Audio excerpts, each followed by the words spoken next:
This is Aldous Huxley, a man haunted by a vision of hell on earth. A searing social critic, Mr. Huxley, 27 years ago, wrote Brave New World, a novel that predicted that someday the entire world would live under a frightful dictatorship. Today, Mr. Huxley says that his fictional world of horror is probably just around the corner for all of us. We'll find out why in a moment. The Mike Wallace Interview, presented by the American Broadcasting Company in association with the Fund for the Republic, brings you a special television series discussing the problems of survival and freedom in America. Good evening. I'm Mike Wallace. Tonight's guest, Aldous Huxley, is a man of letters, as disturbing as he is distinguished. Born in England, now a resident of California, Mr. Huxley has written some of the most electric novels and social criticism of this century. He's just finished a series of essays called Enemies of Freedom, in which he outlines and defines some of the threats to our freedom in the United States. And Mr. Huxley, right off the bat, let me ask you this. As you see it, who and what are the enemies of freedom here in the United States? Well, I don't think you can say who in the United States. I don't think there are any sinister persons deliberately trying to rob people of their freedom. But I do think, first of all, that there are a number of impersonal forces which are pushing in the direction of less and less freedom. And I also think that there are a number of technological devices which anybody who wishes to use can use to accelerate this process of going away from freedom, of imposing control. Well, what are these forces and these devices, Mr. Huxley? I should say that there are two main impersonal forces. The first of them is not exceedingly important in the United States at the present time, though very important in other countries. This is the force which in general terms can be called overpopulation, the mounting pressure of population pressing upon existing resources. This, of course, is an extraordinary thing. Something is happening which has never happened in the world's history before. I mean, let's just take a simple fact that between the time of the birth of Christ and the landing of the Mayflower, the population of the Earth doubled. It rose from 250 million to probably 500 million. Today, the population of the Earth is rising at such a rate that it will double in half a century. Well, why should overpopulation work to diminish our freedoms? Well, in a number of ways. I mean, the experts in the field, like Harrison Brown, for example, pointed out that in the underdeveloped countries, actually the standard of living is at present falling, that people have less to eat and less goods per capita than they had 50 years ago. And as the position of these countries, the economic position, becomes more and more precarious, obviously the central government has to take over more and more responsibility for keeping the ship of state on an even keel. And then, of course, you're likely to get social unrest under such conditions, with again an intervention of the central government. So that I think one sees here a pattern which seems to be pushing very strongly towards a totalitarian regime. And unfortunately, as in all these underdeveloped countries, the only highly organized political party is the Communist Party, it looks rather as though they will be the heirs to this unfortunate process, that they will step into the position of power. Well, then, ironically enough, one of the greatest forces against communism in the world, the Catholic Church, according to your thesis, would seem to be pushing us directly into the hands of the communists because they are against birth control. Well, I think this strange paradox probably is true. There is it's an extraordinary situation, actually. I mean, one has to look at it, of course, from a biological point of view. The whole essence of biological life on Earth is a question of balance, and what we have done is to practice death control in a most intensive manner without balancing this with birth control at the other end. Consequently, the birth rates remain as high as they were, and death rates have fallen substantially. All right, then. So much for the time being, anyway, for overpopulation. Another force that is diminishing our freedoms.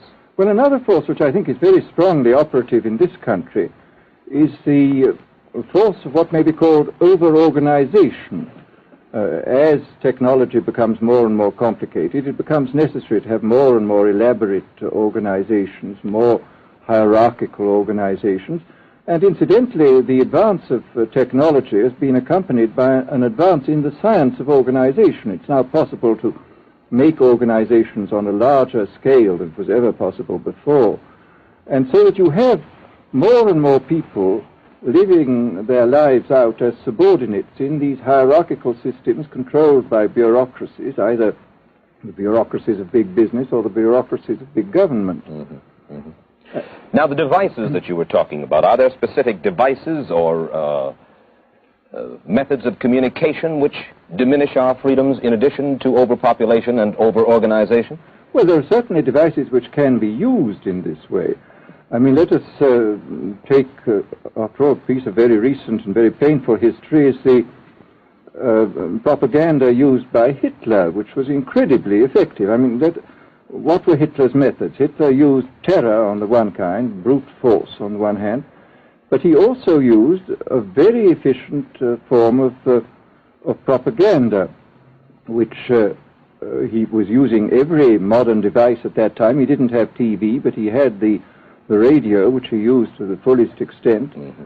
and was able to impose his will on an immense mass of people. I mean, the Germans were a highly educated people.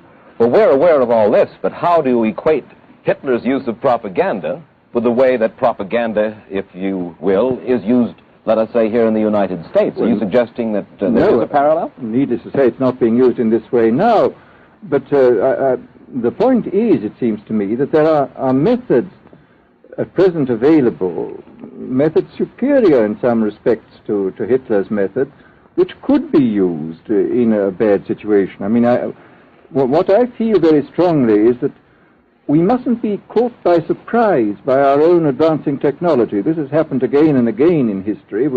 Technology has advanced, and this changes social conditions, and suddenly people have found themselves in a situation which they didn't foresee and doing all sorts of things they didn't really want to do. Well, now, what do you mean? Do you mean that we develop our television, but we don't know how to use it correctly? Is that the point that you're making? Well, at present, the television, I think, is being used quite harmlessly. It's being used, I think, I would feel it's being used too much to distract everybody all the time. But, I mean, imagine, which must be the situation in all communist countries, where the television, where it exists, is always saying the same thing the whole time, is always driving along. It's not creating a wide front of distraction, it's creating a one-pointed drumming in of a single idea all the time. It's obviously an immensely powerful instrument. Mm-hmm. So you're talking about the potential misuse of the instrument. Exactly. We have, after all technology is in itself morally neutral. These are just powers which can either be used well or ill. It's the same thing with atomic energy. We can either use it to blow ourselves up, or we can use it as a substitute for the coal and the oil, which are running out. You've even written about the use of drugs in this light. Well, now, this is a very interesting subject. I mean, in this book that you mentioned, this book of mine, Brave New World, I postulated a substance called soma, which was a very versatile drug. It would make people feel happy in small doses. It would make them see visions in medium doses, and it would send them to sleep in large doses. Well, I don't think such a drug exists now, nor do I think it will ever exist, but we do have drugs which will do some of these things, and I think it's quite on the cards that we may have drugs which will profoundly change our mental states without doing us any harm. I mean, this is the pharmacological revolution which has taken place, that we have now powerful mind-changing drugs which, physiologically speaking, are almost costless. I mean, they are not like opium or like cocaine, which do change the state of mind, but leave terrible results physiologically and morally. Mr. Huxley, in your new essays, you state that these various enemies of freedom, are pushing us toward a real-life, brave new world, and you say that it's awaiting us just around the corner. First of all, can you detail for us what life in this brave new world which you fear so much, or what life might be like? Well, to start with, I think this kind of the dictatorship of the future, I think will be very unlike the dictatorships which we've been familiar with in the immediate past.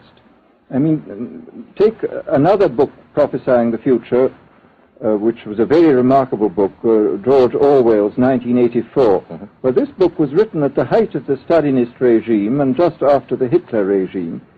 And there he foresaw a dictatorship using entirely the methods of terror, the methods of physical violence. Now, I think what is going to happen in the future is the dictators will find, as the old saying goes, that you can do everything with bayonets except sit on them. That if you want to preserve your power indefinitely, you have to get the consent of the ruled.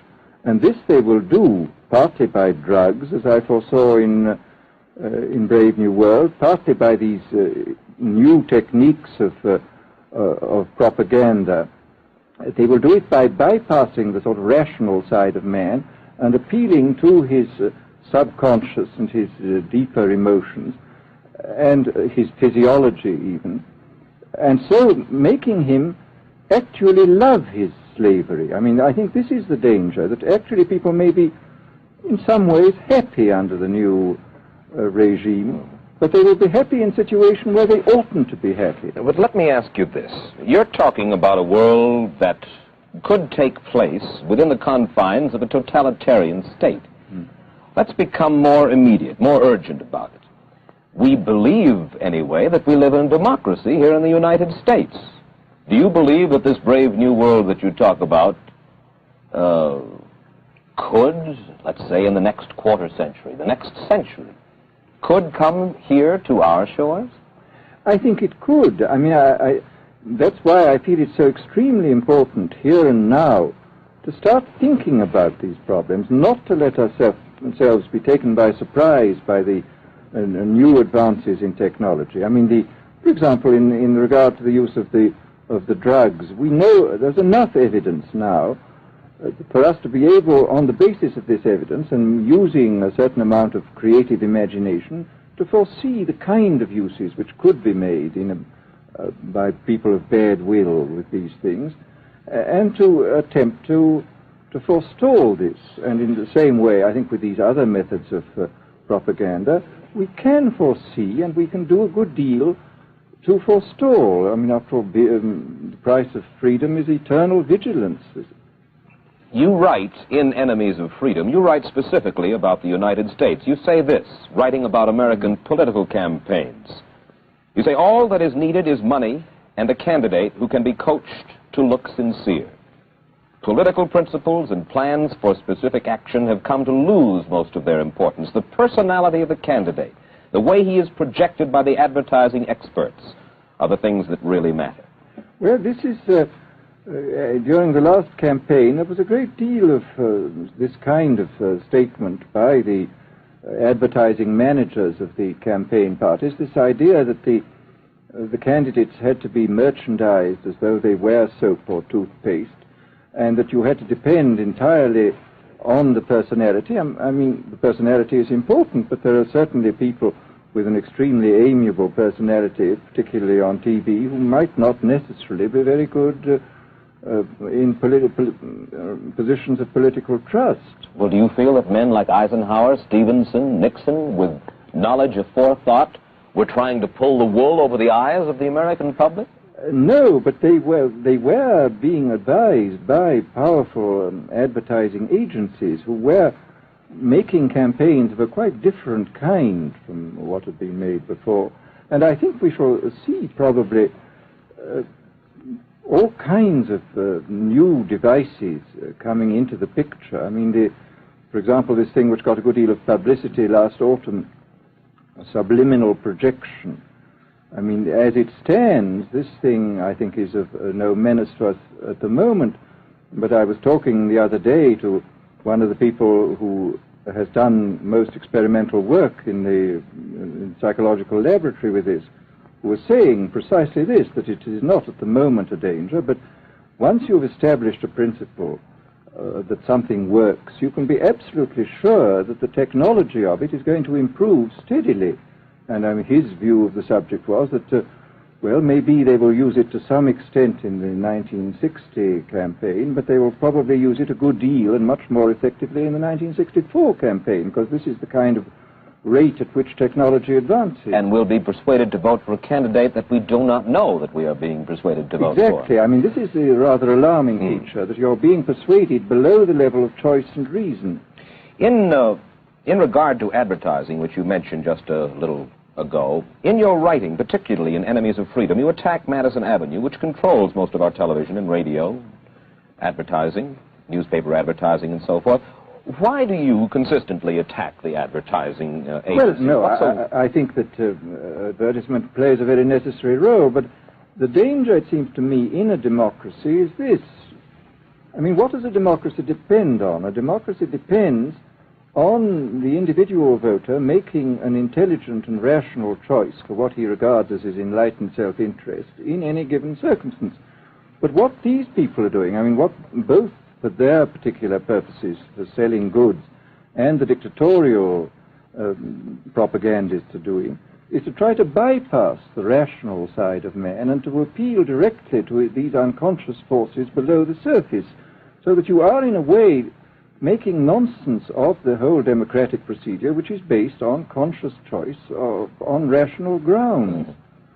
Of course, well, maybe you have just answered this next question, because in your essay you write about television commercials, not just political commercials, but television commercials as such, and how, as you put it, today's children walk around singing beer commercials and toothpaste commercials, and then you link this phenomenon in some way with the dangers of a dictatorship. Now, could you spell out the connection, or how do you feel that you have done so sufficiently? Well, I mean, here, this whole question of children, I think, is a terribly important one, because the children are quite clearly much more suggestible than the average grown-up. And again, suppose that for one reason or another, all the propaganda was in the hands of one or very few agencies, you would have an extraordinarily powerful force playing on these children, who after all are going to grow up and be adults quite soon. I do think that this is not an immediate threat, but it remains a possible threat. And you said something to the effect in your essay that the children of Europe used to be called cannon fodder, and here in the United States they are television and radio fodder. Well, after all, you can read in the trade journals the most lyrical accounts of how necessary it is to get hold of the children, because then they will be loyal brand buyers later on. Mm-hmm. But, I mean, again, you just translate this into political terms. The dictator says they will be loyal ideology buyers when they're grown up. We hear so much about brainwashing as used by the communists. Do you see any brainwashing other than that which we've just been talking about that is used here in the United States? Other forms of brainwashing? Not in the form that has been used in China and in Russia, because this is essentially the application of propaganda methods, the most violent kind, to individuals. It's not a shotgun method like the advertising method. It's a way of getting hold of the person and playing both on his physiology and his psychology till he really breaks down, and then you can implant a new idea in his head. I mean, the descriptions of the methods are really blood-curdling when you read them, and not only the methods applied to political prisoners, but the methods applied, for example, to the training of the young communist administrators and missionaries. They receive an incredibly tough kind of training, which causes about 25% of them to break down or commit suicide, but produces 75% of completely one-pointed fanatics. The question, of course, that keeps coming back to my mind is this. Obviously, politics in themselves are not evil. Television is not in itself evil. Atomic energy is not evil. And yet you seem to fear that it will be used in an evil way. Why is it that the right people will not, in your estimation, use them? Why is it that the wrong people will use these various devices and for the wrong motives? Well, I think one of the reasons is that these are all instruments for obtaining power, and obviously the passion for power is one of the most moving passions that exist in man, and after all, all democracies are based on the proposition that power is very dangerous and that it's extremely important not to let any one man or any one small group have too much power for too long a time. After all, what are the British and American constitutions except devices for limiting power? And all these new devices are extremely efficient instruments for the imposition of power by small groups over larger masses. Well, you ask this question yourself in Enemies of Freedom. I'll put your own question back to you. You ask this: in an age of accelerating overpopulation, of accelerating overorganization, and ever more efficient means of mass communication, how can we preserve the integrity and reassert the value of the human individual? You put the question. Now here's your chance to answer it, Mr. Huxley. Well, this is obviously, first of all, it's a question of education. I think it's terribly important to insist on individual values. I mean, there is a tendency, as you probably read a book by White, The Organization Man, a very interesting, valuable book, I think, where he speaks about the new type of group morality, group ethic, which speaks about the group as though the group was somehow more important than the individual. But this seems, as far as I'm concerned, to be in contradiction with what we know about the genetical makeup of human beings, that every human being is unique. And it is, of course, on this genetical basis that the whole idea of the value of freedom is based. And I think it's extremely important for us to stress this in all our educational life. And I would say it's also very important to teach people to be on their guard against the sort of verbal booby traps into which they're always being led, to analyze the kind of things that are said to them. Well, I think there is this whole educational side, and I think there are many more things that one could do to strengthen people and to make them more aware of what was being done. You're a prophet of decentralization. Well, yes, if this is feasible. It's one of the tragedies, it seems to me. I mean, many people have been talking about the importance of decentralization in order to give back to the voter a sense of direct power. I mean, the voter in an enormous electorate feels quite impotent, and his vote seems to count for nothing. This is not true where the electorate is small and where he is dealing with a group which he can manage and understand. And if one can, as Jefferson, after all, suggested, break up the units into smaller and smaller units, and so get a real self-governing democracy. Well, that was all very well in Jefferson's day, but how can we revamp our economic system and decentralize and at the same time meet militarily and economically the tough challenge of a country like Soviet Russia? Well, I think the answer to that is that there are, it seems to me that the production, industrial production, is of two kinds. I mean, there are some kinds of industrial production which obviously need the most tremendously high centralization, like the making of automobiles, for example. But there are many other kinds where you could decentralize quite easily and probably quite economically, and that you would then have this kind of decentralized life. After all, you begin to see it now if you travel through the South, this decentralized textile industry which is springing up there. Mr. Huxley, let me ask you this, quite seriously. Is freedom necessary? As far as I'm concerned, it is, yes. Why? Is it necessary for a productive society?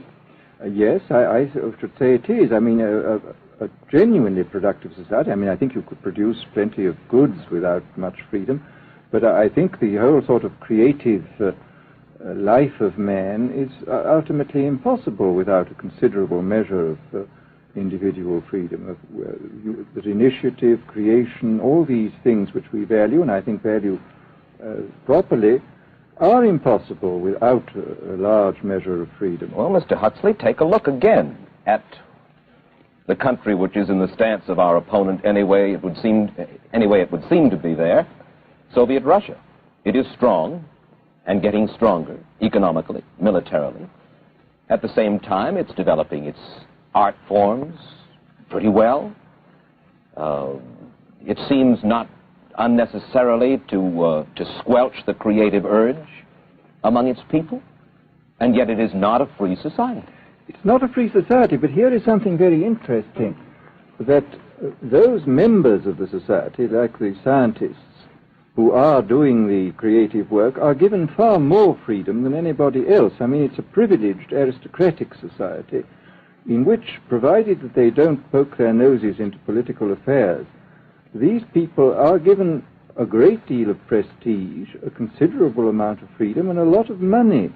I mean, this is a very interesting fact about the new Soviet regime, and I think what we're going to see is a people on the whole with very little freedom, but with an oligarchy on top enjoying a considerable measure of freedom and a very high standard of living.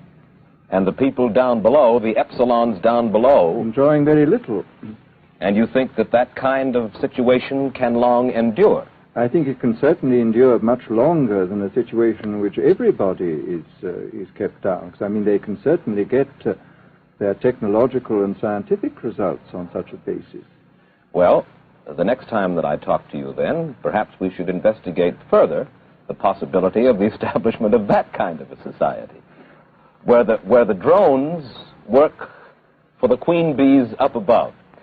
Well, but yes, but I must say I still believe in democracy. If we can make the best of the creative activities of the people on top, plus those of the people on the bottom, so much the better.